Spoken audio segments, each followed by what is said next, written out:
മാണിക്യച്ചിറകുള്ള മാറത്തു കോരിയുള്ള വായാടി പക്ഷിക്കൂട്ടം വന്നുപോയി.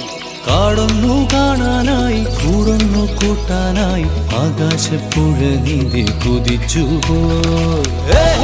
കണ്ടു മലനീ